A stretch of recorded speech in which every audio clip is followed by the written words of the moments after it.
Takže čaute, tu je zase Kubo a toto je vlog a dneska tu budeme urobíme 10 faktov o mne. Tak, prvý fakt je, že sa volám Jakub Ličko, potom Jakub Daniel Ličko, mám dve mená, to je druhý fakt. Tretí fakt je, že mám psa.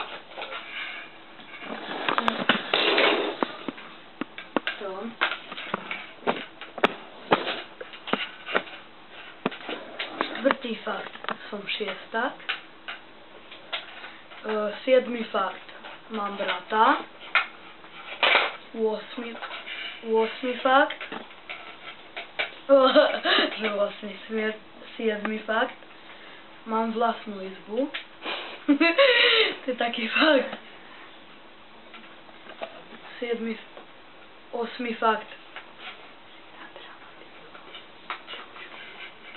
Som na dramatickom krúžku.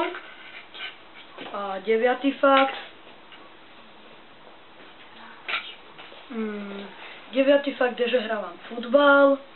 A posledný 10.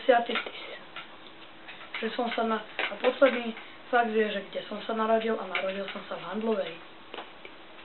A narodil som sa v lete. Leto je moje obľúbené obdobie.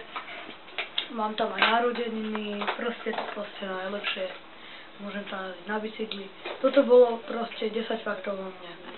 Tak čau.